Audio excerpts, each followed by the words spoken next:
I'm Vaughn Rodriguez. I'm Bailey Reed. I'm Sydney Clark. I'm Stephanie Norman. I'm Lindsay Beraner. I'm Tori, and this is our digital marketing analysis for the Marquette Food Co-op. Today, we will go over situation analysis, SWOT analysis, digital marketing objectives, target audience, and segmentation strategy. The Marquette Food Co-op is located in the Upper Peninsula of Michigan in Marquette. It's located downtown, and they opened in 1971. And they market themselves as Marquette's first and only fully serviced natural and organic community-owned grocery store. And they are currently owned by 4,000 households, and they're always looking for more people to join that. So they follow 7 cooperative principles and a mission statement, and they all kind of like go together. So their mission statement is, through its actions, provide our community with access to local, organic, and wholesome products and the benefits of improving health, diversity, education, and sustainability. And some of the products they offer are, they have a hot food bar, so you can walk in and get fresh lunch or dinner. They offer organic vegetables and snacks. They have a bunch of different types of essential oils. They have jewelry and small toys for kids. And they have a wide variety of stickers. And they also have a small plant and garden section. Okay, I'm going to be talking about the situation analysis of the Marquette Food Co-op. So they have a huge emphasis on working with local farmers and artisans to bring in fresh produce for people who want to purchase that. And then their main goal is to provide healthy and naturally sourced food. So that's like goes off on the huge emphasis of working with local farmers, for people who don't want to buy foods with pesticides in them. And then for people who avidly shop at the co-op, memberships are available to purchase for regular shoppers. They're about $150 for the year. And then you get 20% off your grocery purchases after you do that. And then if you don't want to fork over the $150 right away, you can pay it slowly throughout the year and then slowly get your discount that way. Next up is the demographics. The people who shop there are typically around the ages of 25 and 65. Not as many students shop there avidly just because the prices are on more of the higher side. And then people who do consistently shop at the co-op have some sort of education, associate's degree. Most people I'd say have a bachelor's degree. And then their consumer base could also include families and single individuals. They do offer family-friendly products, so that's when you can get your families in. Next up is behavioral. So the people that do tend to shop there a lot are loyal customers. And then some individuals shop there solely, and then some people pick up a few things there and then do the majority of their shopping like at Meijer or Walmart. Individuals do pay the membership. Like we said earlier, there's about 4,000 members. And then individuals looking for quality products, and then individuals may be very cautious of their purchases, so they might not want pesticides that they could get at their fruits and vegetables from Meijer or Walmart. Next up are the psychographics. Individuals who are interested in sustainability. They do have paper bags, so when you go check out, they put your things in paper bags and not plastic bags, and then the packaging on a lot of their products is recyclable.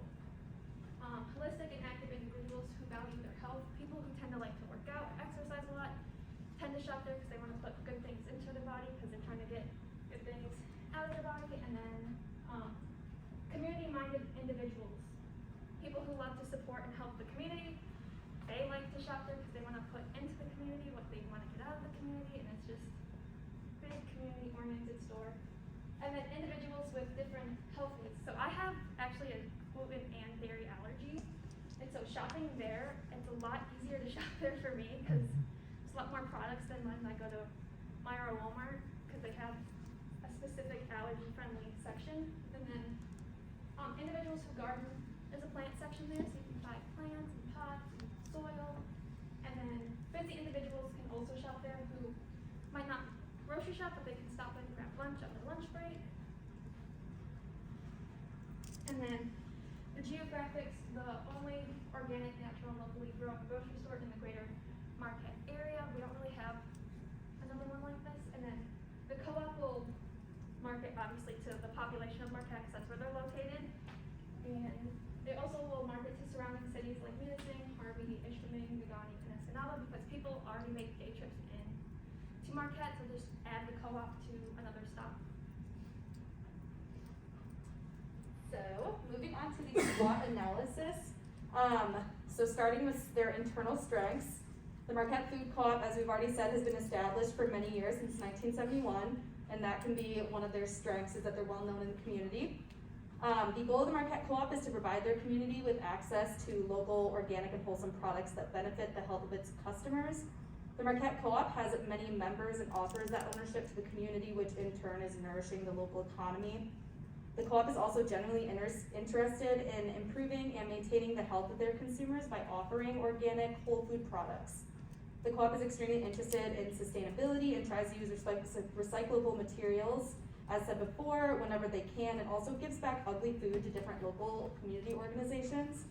The co-op values fair treatment of their employees and tries to maintain a fun, interactive workplace where its employees can feel comfortable to learn and grow, which I think extends to the consumers. When you go in there, it's a really happy, fun atmosphere where you feel welcome. So the company does have social media platforms as well as an e-commerce site where consumers can pick out what products they like and then pick them up at the store. They also have a newsletter that goes out monthly and posts every newsletter to their website after that monthly newsletter goes out. So moving on to the internal weaknesses of the co-op, the Marquette Food Co-op's greatest weakness at this time is using their social media platforms to their fullest potentials. As of right now, the co-op is using their platforms, however, they're lacking in quality photos as well as videos, live videos, and general content, which could create more views, leading to more customers. There's a large population of young people in Marquette coming from the college, and this is a market that the co-op could fully reach by utilizing their social media platforms, but aren't currently capturing that at the moment.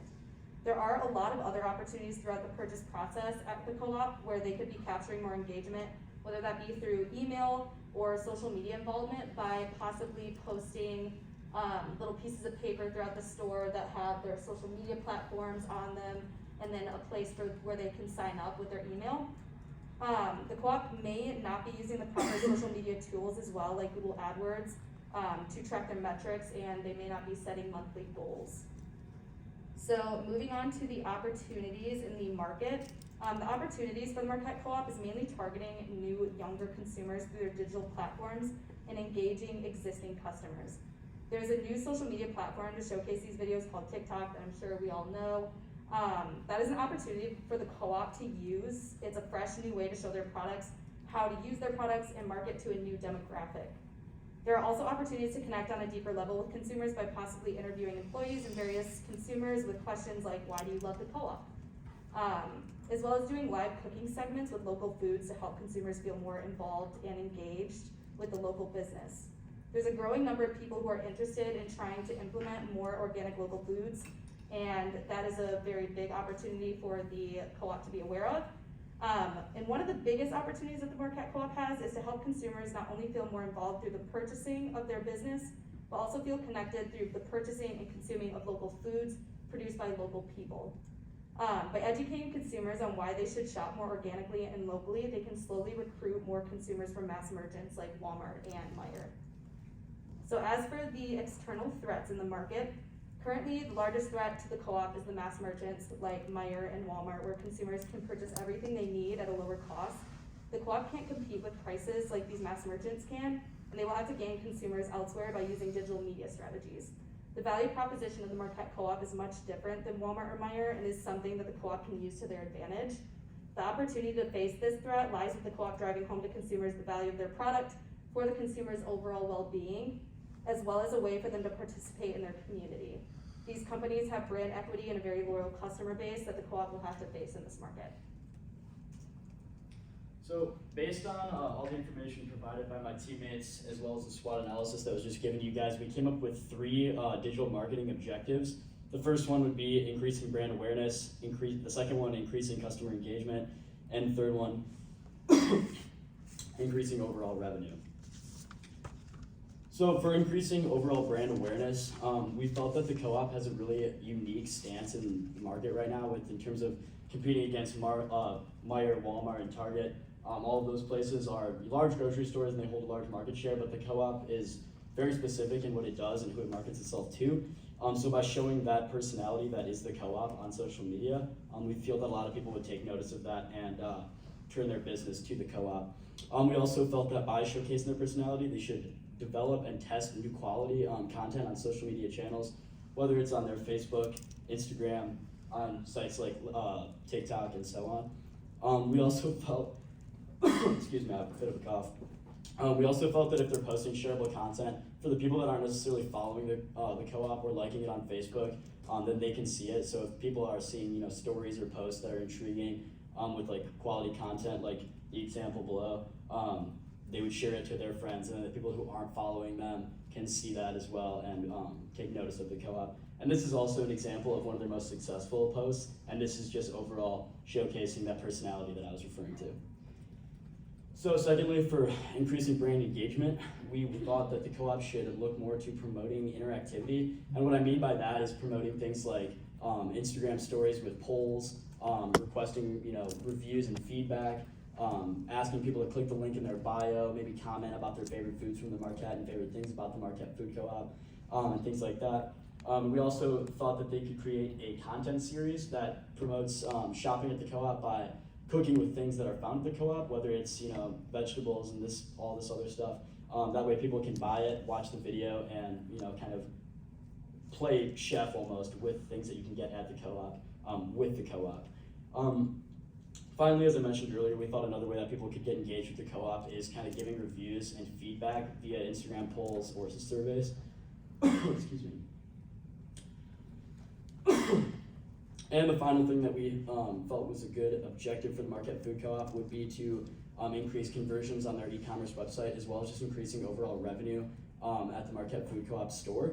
The first way that we thought we could do this would be by merging the two audiences. Right now, their primary audience is this older group of people that is shopping there and spending a lot of their money there, but there is a younger group of people that goes there for specialty items. We felt that if we could merge the two and market to both of those, then they would overall have a lot more people interested in shopping at the store.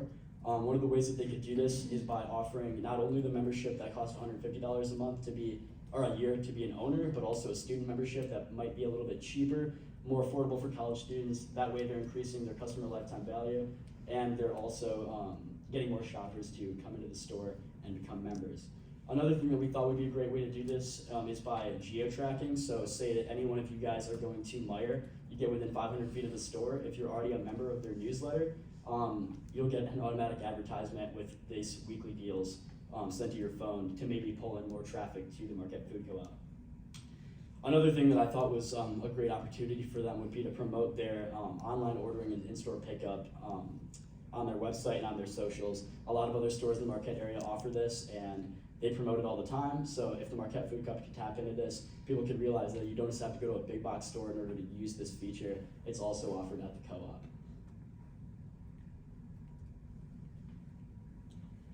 So for our primary target audience, we have college students. Our secondary target audience is local non-residents, non-student residents. We believe that students are more likely to create earned media, and by targeting our secondary audience, the co-op is continuing a deeper connection with those customers.